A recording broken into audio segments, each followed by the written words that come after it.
Borja মাদ্রাসা। আপনার জন্য এবারের প্রশ্ন, বিপদ দূর হওয়ার জন্য আল্লাহ ছাড়া কোনো সৃষ্টির কাছে প্রার্থনা করার হুকুম কি? আপনাকে অপশন দিচ্ছি। অপশন এ কুফর, অপশন বি বিদআত, অপশন সি শিরক, অপশন ডি মুবাহ। আমি আল্লাহর উপর ভরসা করে বেছে নিচ্ছি অপশন সি, শিরক। অপশন সি শিরক।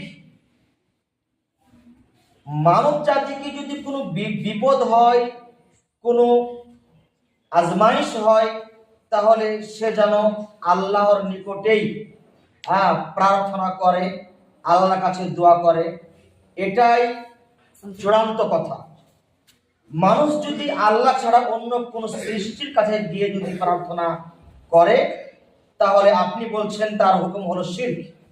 আপনি যে উত্তরটি দিয়েছেন, আমি দেখতে পাচ্ছি আপনার উত্তরটি সঠিক উত্তর, শিরক।